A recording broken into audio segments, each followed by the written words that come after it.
बिस्मिल्लाहिर्रहमानिर्रहीम। अस्सलाम नाज़रीन, उम्मीद करता हूँ आप तमाम लोग खैरियत से होंगे। इस वीलॉग में कुछ धमाका खेज़ खबरें हैं, उनके बैकग्राउंड जब आपको पता चलेंगे तो वो वाकई में धमाका खेज़ होंगी। सबसे पहले कि साइफर केस में असद उमर की जमानत कबल गिरफ्तारी मंजूर। साइफर केस वही जिसमें इमरान खान साहब भी हैं, शाह महमूद कुरैशी साहब भी हैं, असद उमर साहब भी हैं। इसका बैकग्राउंड है कि जमानत का होने का, मैं वो आपके सामने रखूँगा। आगे चलिए तो साबिका गवर्नर पंजाब उमर चीमा की इलाज की दरख्वास्त मंजूर। आगे चलें तो डॉक्टर यास्मीन राशिद के इलाज के लिए, टेस्ट के लिए, कैंसर की मरीज़ा हैं, उनके टेस्ट करवाने के लिए जनाब अदालत ने इजाज़त दे दी है। आगे चलिए तो इमरान खान का दिफा करने पर पीपीपी ने लतीफ़ खोसा को शो कॉज नोटिस जारी कर दिया है। ये बहुत बड़ी बड़ी डेवलपमेंट्स हैं, लेकिन इन बड़ी बड़ी डेवलपमेंट्स का हमेशा बैकग्राउंड हुआ करता है। वो बैकग्राउंड मैं आपके सामने इस वीलॉग में रखता हूँ। असद उमर साहब के ऊपर बहुत सारे लोगों को शक है कि वो किसी सेटलमेंट के नतीजे में बाहर फिर रहे हैं, क्योंकि शाह महमूद कुरैशी साहब भी जेल के अंदर है और इमरान खान साहब जो चेयरमैन तहरीक इंसाफ हैं वो भी बिहाइंड द बार्स हैं। अब वो सेटलमेंट क्या हो सकती है मुबैना तौर के ऊपर, या उसके पीछे बैकग्राउंड के ऊपर क्या हो सकता है, मैं थोड़ा सा आपके सामने रख देता हूँ। मेरी कुछ लोगों से बात हुई, सियासतदानों से, माजी में कुछ बिजनेसमैनों से बात हुई, तो उन्होंने मुझे बताया कि यार मुक्तदिर हलकों को असद उमर जैसे लोगों से कोई प्रॉब्लम नहीं। उन्होंने कहा जी तहरीक इंसाफ से कोई प्रॉब्लम नहीं, प्रॉब्लम है तो इमरान खान साहब से प्रॉब्लम है। और ये कहीं पर क्रेडिबल लोगों ने मुझे बताया, कहीं पर डिस्कशन हुई थी, उस डिस्कशन के मीटिंग मिनट्स या उस डिस्कशन में जो डिस्कस हुआ था वो मैं आपके सामने रख रहा हूँ कि जनाब किसी बहुत ताकतवर शख्सियत ने ये कोट किया था कि हमें तहरीक इंसाफ से कोई प्रॉब्लम नहीं है, तहरीक इंसाफ में बहुत अच्छे अच्छे लोग हैं, उनमें से असद उमर भी एक हैं। तो असद उमर का नाम तब डिस्कस किया गया था। एक एंगल इसका ये है कि ये असद उमर जो हैं ये मुक्तदिर हलकों के ताकतवर लोगों के फेवरेट भी हैं, उनके करीब भी हैं, और हो सकता है ये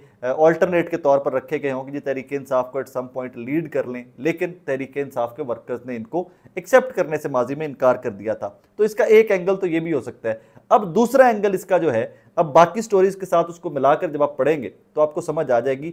मोहम्मद अली दुरानी साहब जो है स्टैब्लिशमेंट के बहुत करीबी समझे जाने वाली शख्सियत हैं, सदर पाकिस्तान से भी मिले, मुक्तदर लोगों से भी, ताकतवर लोगों से भी मिले, सियासी लोगों से भी मिले। उसके बाद उन्होंने, हमारे दोस्त हैं ARY के एक सीनियर रिपोर्टर हैं, उनको इंटरव्यू में कहा कि जनाब बर्फ़ पिघलेगी चीज़ें बेहतर होंगी।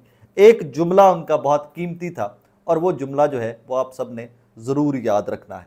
वो जुमला क्या था? वो जुमला ये था कि जनाब लड़ाई तो हो रही है लेकिन किसी को ये नहीं पता कि लड़ाई क्यों हो रही है। सो अब इसी सारे तनाजुर के अंदर ये देखिए, बर्फ़ पिघलेगी चीज़ें बेहतर होंगी, मोहम्मद अली दुरानी का पैगाम था। सदर अलवी से मिले थे, मुक्तदर हलकों से मुबैना तौर पर मुलाकातें हुई उनकी, और वो पैगाम रसानी का काम कर रहे हैं। और अब आकर असद उमर की ज़मानत पर आ जाइए। अब यहाँ पर एक और टेक्निकल चीज़ है कि प्रोसिक्यूटर आज अवेलेबल नहीं थे। ये पंजाब के अंदर हमने देखा है, लाहौर हाईकोर्ट के अंदर, ATC के अंदर हमने देखा है कि जिस भी किसी केस को लटकाना मकसूद है गवर्नमेंट को, उसमें प्रोसिक्यूटर नहीं आता और जज साहब कहते हैं ठीक है जी प्रोसिक्यूटर नहीं आया, अगली तारीख दे दे। लेकिन यहाँ पर सीक्रेट एक्ट के तहत खसूसी अदालत के जज ने, उन्होंने कहा जी नहीं, समाअत तो आज होगी, प्रोसिक्यूटर आते हैं या नहीं आते, तहरीक इंसाफ को पूरा मौका दिया जाएगा जनाब कि वो अपने दलाइल दे, और वो दलाइल दिए और उनकी कब्ल गिरफ्तारी ज़मानत मंजूर हो गई है। So it's a huge development. अब इसी डेवलपमेंट को जहन में रखते हुए आगे चलिए। साबिक गवर्नर पंजाब उमर चीमा के ऊपर बहुत प्रेशर आया, मैं ज़ाती तौर पर जानता हूँ, इनकी बेगम के ऊपर FIR हुई, क्या क्या नहीं हुआ इनके साथ कि जनाब ये किसी तरह पाकिस्तान तहरीक इंसाफ को खैरबाद कह दें, टाटा कर दें। लेकिन उमर सरफराज चीमा डटे रहे, शदीद बीमार हुए हमने देखा, लेकिन फिर भी इनको इलाज में, मैं खुद ATC कवर कर रहा था तब, और इनको व्हील चेयर के ऊपर बिठाकर प्रिजनर वैन में से निकाला जाता था, लेकिन ये इन्होंने पार्टी नहीं छोड़ी एट दैट टाइम, ये डटे रहे। अब एट वंस ये बीमार थे पहले भी, और ये मैं महीना डेढ़ दो पहले की बात कर रहा हूँ, उमर सरफराज चीमा तब भी शदीद बीमार थे, तब इनकी कोई दरख्वास्त जो है इलाज की कबूल नहीं हुई। सो अब एट वंस इनकी इलाज की दरख्वास्त आना और उसको एक्सेप्ट कर लेना, बज़ाहिर मेरे जैसे लेमैन को ये लगता है कि कुछ चीज़ें बेहतर हो रही हैं, कुछ बर्फ़ पिघल रही है। लेकिन इसके एंड में वीलॉग के जाकर मैं इसका एक और वर्जन भी है वो आपके सामने रख दूँ, बिकॉज मेरा पर्पस ये होता है कि सारी पॉसिबिलिटीज़ जो हैं, जो मुमकिनात हैं, जो जो इन्फॉर्मेशन आप कैमरे के सामने होती है और जो ड्राइंग रूम से मुझे मिलती है, जो बैक एंड पे मुझे मिलती है, वो तमाम को कंपाइल करके आपके सामने रख दूँ। सो ये उमर सरफराज चीमा की ये दरख्वास्त इलाज के लिए मंजूर हो जाना डेवलपमेंट है, इसको मैं रिलीफ कहूँगा, क्योंकि एक बंदा बीमार है और वो जेल में सड़ रहा है और आप उसको निकाल कर ये इजाज़त दे दें कि यार तुम जाओ इलाज करवाओ। सो मुमकिन मौजूदा हालात के अंदर ये हक हर इंसान का है कि जो जेल में है, जुडिशल रिमांड पर है, लेकिन रिलीफ नहीं मिल रहा था किसी को भी, अब रिलीफ मिल जाना, इट्स ह्यूज डेवलपमेंट। आगे चलिए, डॉक्टर यास्मीन राशिद खवातीन को लीड कर रही हैं जेल के अंदर भी 21 के करीब खवातीन हैं। मैं नाम उनके इसलिए बार बार कोट नहीं करता सब खवातीन के कि मुझे जिनकी फैमिलीज की तरफ से इजाज़त है मैं उनको सिर्फ कोट करता हूँ। सनम जावेद साहिबा, खदीजा शाह साहिबा, अलका हमजा साहिबा, डॉक्टर यास्मीन राशिद साहिबा और तैयबा राजा साहिबा, इन लोगों के तो नाम हमें रटे हुए हैं क्योंकि इनकी फैमिलीज से हम रब्ते में और इन्हीं की इजाज़त के साथ हम कोट करते हैं। बाकी लोगों में से बहुत सारे लोग हैं जो नहीं चाहते कोट किया जाए। यास्मीन राशिद साहिबा बड़ा वो स्टांच किस्म का, बड़ा कह लेना मजबूत किस्म का स्टांस लेके खड़ी हुई हैं और वो आज भी तहरीक इंसाफ के साथ है। वो कहती है कि हम प्रिजनर्स हैं, पॉलिटिकल प्रिजनर्स हैं। यास्मीन राशिद साहिबा भी टाइम टू टाइम बीमार होती रही हैं, किसी ने इनको रिलीफ नहीं दिया। मैंने आपको माजी में भी बताया था कि एक ASP साहिबा खातून, उन्होंने इनको पुश किया था डॉक्टर यास्मीन राशिद को कि आप वो जो बड़ी प्रिजनर वैन है उसमें हाथ पकड़ कर चढ़े विदाउट एनी सपोर्ट। तो डॉक्टर साहिबा ने कहा कि बेटे मेरे घुटनों का ऑपरेशन हुआ है, हम 70+, हम कैंसर सर्वाइवर, मैं नहीं चढ़ सकती, मुझे ऊपर से गिराना है, कोई हड्डियाँ मेरी तोड़वानी है तो मैं चढ़ जाती हूँ। और उस ASP ने बदतमीज़ी की थी डॉक्टर यास्मीन राशिद साहिबा से। अब उस बदतमीज़ी को रिलेट कर लीजिए कि जनाब इलाज के लिए दरख्वास्त मंजूर हो गई है। सो यहाँ पर भी फिर बज़ाहिर रिलीफ नज़र आ रहा है, लेकिन ये एक एंगल है। इसका दूसरा एंगल क्या है, इसमें मैं वो भी आपके सामने रखता हूँ आगे चलकर। आगे चलिए तो एक और बड़ी खबर कि इमरान खान का दिफा करने पर PPP ने लतीफ़ खोसा को शोकॉज नोटिस कर दिया। लतीफ़ खोसा आपको पता है बहुत वोकल है आजकल, और नैयर बुखारी साहब ने इनको ख़त लिखा है, उन्होंने कहा जी नोटिस के 7 रोज़ के अंदर अंदर इसका जवाब दें। मैं आपको पहले बता देता हूँ मैं बैकग्राउंड क्या है। गुजरावाला में खिताब कर रहे थे, इन्होंने स्टेट जो इसको लेकर इमरान खान साहब का दिफा किया और उसमें लेकर when it comes to the cipher, तो साइफर को लेकर उन्होंने रियासती पॉलिसी के ऊपर तनकीद की। इनके ऊपर इल्ज़ाम ये है और तदीबी कार्रवाई की जाएगी, वरना 7 दिन के अंदर अंदर आप जवाब कर दे, वरना आपकी पार्टी रुकनीत ख़त्म कर दी जाएगी।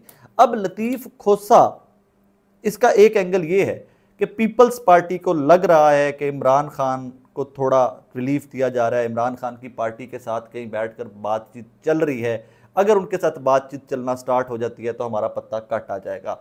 सो हर वो बंदा जो इमरान खान के हक में बात करता आ रहा है उसको उठाकर कॉर्नर किया जा रहा है। लेकिन एट द सेम टाइम भाई सवाल ये पैदा होता है कि एतजाज़ अहसन साहब को क्यों नहीं कॉर्नर किया? एतजाज़ अहसन साहब भी तो खुलकर इमरान खान की हिमायत कर रहे हैं, उनके स्टांस की हिमायत कर रहे हैं।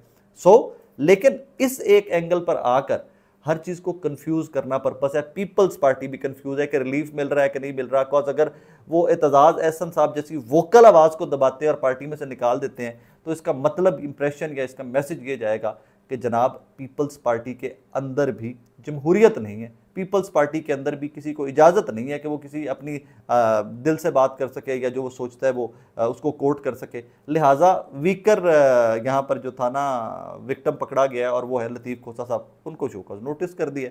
अब इस शोकॉज नोटिस के ऊपर क्या होगा क्या नहीं होगा मुझे नहीं पता वो, लेकिन यहाँ पर उठाकर उनको कॉर्नर कर दिया गया है लतीफ़ खोसा साहब को। लेकिन मेरे ज़राए ये कहते हैं, जो लतीफ़ खोसा साहब के करीबी लोग हैं जिनसे मेरी अभी बात हुई है, वो कहते हैं जी लतीफ़ खोसा साहब टिका के खड़े हुए, वो कहते हैं जी मैं पूरा खलोता हुआ नाल कुछ भी कर दिए। पीपल्स पार्टी जो कहते हैं जमात मेरी है, मेरी जमात के लिए बड़ी कुर्बानियाँ है, दिल में मोहब्बत बहुत है, लेकिन मैं इमरान खान के स्टांस के साथ खड़ा हुआ। अब इससे आगे अब आपने तमाम डेवलपमेंट्स को एक साइड पे रख देना है। जो मैंने आपको पिछली बताई है उनके प्लस एंड माइनस बताए हैं, पॉसिबिलिटीज़ बताई हैं, रिलीफ है कि मजीद रगड़ा है, वो मैंने आपके सामने रख दी है।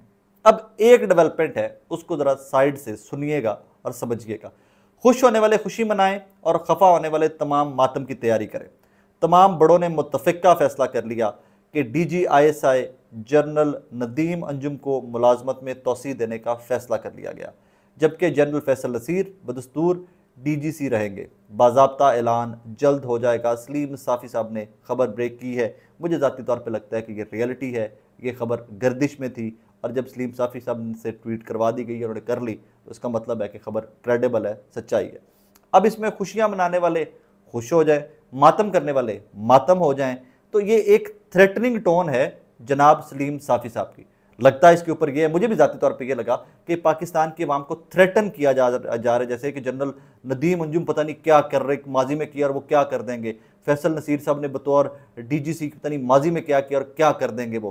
Please don't do that. सबसे पहले तो सलीम साफ़ी साहब ये मत किया करें कि लोगों को धमकाया मत करें। साड़ी फौज है, साढ़े अफसरान ने इख्तलाफ राय होना, एक्शंस के ऊपर तनकीद करना, हर इंसान को इजाज़त है लिमिट्स के अंदर रहते हुए तनकीद करना। लेकिन आप तो सीधा सीधा थ्रेटन कर रहे हैं कि जी खुश होने वाले खुशियाँ मनाएं और जो है मातम करने वाले वो मातम की तैयारी करें।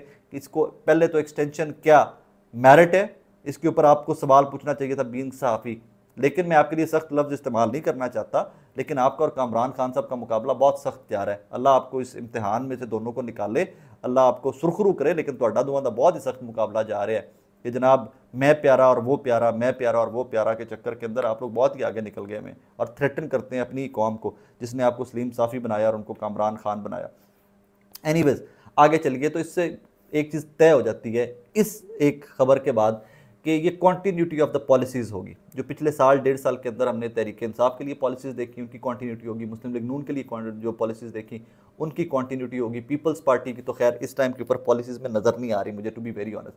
बिलावल भुट्टो जरदारी साहब की जो वो रिटेलिएशन, और बिलावल भुट्टो जरदारी साहब जिस टोन में अब खिताब करना स्टार्ट हो गए हैं ना, मुझे नहीं लगता कि उनको कहीं पर कंसिडर भी किया जा रहा है या कहीं पर वो लूप में हैं और किसी चीज़ का गुस्सा है। वरना तो एक दफ़ा पिक्चर ये पोर्ट्रे कर दी गई थी पाकिस्तान के अंदर कि जनाब बिलावल भुट्टो जरदारी और पीपल्स पार्टी के ऊपर हाथ रख लिया गया और वो अगले वज़ीर आज़म है, लेकिन वो एट वंस फ्रेम में से कट आउट कर दिए गए हैं। और अब फिर से जो फ्रेम चल रहा है, जो फ़ोटो दिखाई जा रही है इस कौम को ताकत के बलबूते के ऊपर, वो ये है कि जनाब नवाज़ शरीफ वज़ीर आज़म होंगे। हालांकि कन्विक्टेड हैं, हालांकि पाकिस्तान से बाहर हैं, हालांकि केसेस वैसे के वैसे हैं, सज़ा याफ्ता हैं, हालांकि जेल काटनी चाहिए, हालांकि आकर केसेस का सामना करना चाहिए। लेकिन बदकिस्मती देखिए अपनी और मेरी और इस कौम की कि जनाब उनको वज़ीर आज़म बनाकर पोर्ट्रे किया जा रहा है, पेश किया जा रहा है, और मीडिया भी उसको उस तरफ प्रोपोगेट कर रहा है। आहिस्ता आहिस्ता आहिस्ता स्लो पॉइजनिंग पे लग गया हुआ मीडिया भी कि जनाब वज़ीर आज़म चौथी दफ़ा के जनाब नवाज़ शरीफ साहब। मुझे इतराज़ नहीं है, चौथी दफ़ा नहीं 40 दफ़ा बने, कोई इतराज़ नहीं है। अगर कौम बनाए आपको, अगर आपको वोटर बनाए आपको,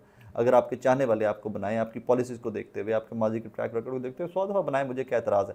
मुझे एतराज़ सिर्फ एक चीज़ के ऊपर है कि आप कन्विक्टेड हैं, आप पाकिस्तान से भागे हुए हैं, आपको वापस आना चाहिए। आपके भाई ने जाली स्टाम्प दिया, जाली स्टाम्प आजन कि जो स्टाम्प गारंटी लिख कर दी थी, एफिडेविट दिया था, उसके ऊपर अमल दरामद नहीं हुआ था। अब इन तमाम चीज़ों को एक तरफ रख कर सिर्फ इस एक खबर के ऊपर फोकस कर लीजिए कि extension 100% continuity of the policies है। अफसर को एक्सटेंशन देने का मतलब ही ये होता है कि जो टास्क मिले हुए हैं वो कंप्लीट करें। और इसी तरह फैसल नसीर साहब भी बदस्तूर DGC रहेंगे और बाज़ाब्ता ऐलान जल्द कर दिया जाएगा।